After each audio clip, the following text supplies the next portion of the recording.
Hello all, welcome to Naramalli Neelima YouTube channel. ఈరోజు మన వీడియోలో ఒక పల్లెటూరి వంటకం అండి, నోరూరిపోతుంటుంది. అదేంటంటే రొయ్యలు చింత చిగురు. ముందుగా ఫ్రెష్ రొయ్యలు తీసుకోవాలి. పెద్ద రొయ్యలు అయితే డీవెయిన్ చేసుకోవాలి. నేను చూపించే ఈ సైజ్ రొయ్యలు అయితే డీవెయిన్ చేయలేమండి. ముందుగా ఫ్రెష్ రొయ్యల్ని మంచి నీటితో 4-5 సార్లు శుభ్రంగా కడుక్కొని ఉప్పు పసుపు వేసి ఉడకబెట్టుకోవాలి. ఆ వచ్చిన నీళ్లను వంపేసుకోవాలి. రొయ్యలు మాత్రమే పక్కకు పెట్టుకోవాలి. ఒక కడాయి పెట్టుకొని 4-5 స్పూన్ల ఆయిల్ వేడయ్యాక పట్టా, లవంగం, ఏలక, పచ్చిమిర్చి, కరివేపాకు, 2 పెద్ద ఉల్లిపాయ ముక్కల్ని కట్ చేసి వేసుకొని బాగా మగ్గనివ్వాలి. ఉల్లిపాయలు ఆయిల్లో బాగా ఫ్రై అవ్వాలండి. కొంచెం పసుపు, కొంచెం ఉప్పు యాడ్ చేశారంటే ఉల్లిపాయలు త్వరగా మగ్గుతాయి.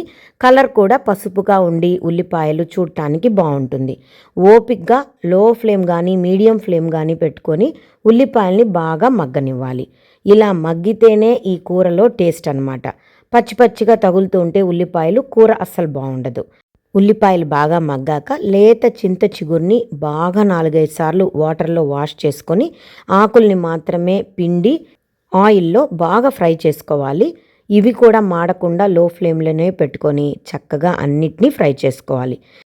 చింతాకు ఉడికించిన అవసరం లేదు, పేస్ట్ చేయని అవసరం లేదు. చక్కగా ఇలా ఫ్రై చేసుకుంటే ఆయిల్లోనే బాగా ఆకంతా కూడా ఫ్రై అయిపోతుంది. ఆ తర్వాత మన కారానికి తగినంత కారం వేసుకోవాలి.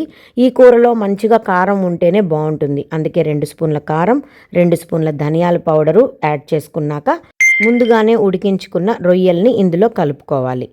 ఎంత బాగుంటుందో తెలుసా అండి ఈ కూర. అసలు వేడివేడి అన్నంలోకి కలుపుకొని తింటుంటే అబ్బా ఎంత మధురంగా ఉంటుందో. ఒక పక్క రొయ్యల రుచి, ఇంకొక పక్క చింత చిగురు పులుపు. సూపర్ టేస్ట్ అండి.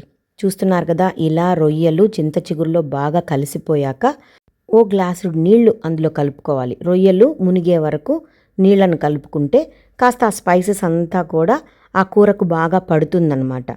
ఇప్పుడు మీడియం ఫ్లేమ్లో బాగా ఉడికించుకోవాలి. సాల్టు, కారము అంతా బ్యాలెన్స్ చేసుకోండి.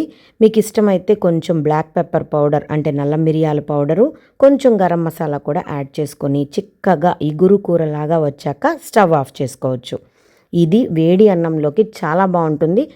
అలాగే మీకు ఫ్రై లాగా కావాలంటే దీన్నే ఇంకాసేపు లో ఫ్లేమ్లో పెట్టి ఫ్రై చేసుకున్నారంటే చింత చిగురు రొయ్యల వేపుడు కూడా రెడీ అయిపోతుందండి. ఎలా చేసుకున్నా ఏంటి, తినడం మన వంతు. ఎంజాయ్ చేస్తూ తినండి. అలాగే ఈ డిష్ని తప్పకుండా ట్రై చేయండి. ఎలా ఉందో కామెంట్ చేయండి. ఈ వీడియో నచ్చితే లైక్ చేసి మీ ఫ్రెండ్స్కి, రిలేటివ్స్కి షేర్ చేయండి. అలాగే హైప్ కూడా చేయండి. ఇంకా మంచి రెసిపీస్ కోసం మన ఛానల్ని సబ్స్క్రైబ్ చేసుకోండి. Bye bye.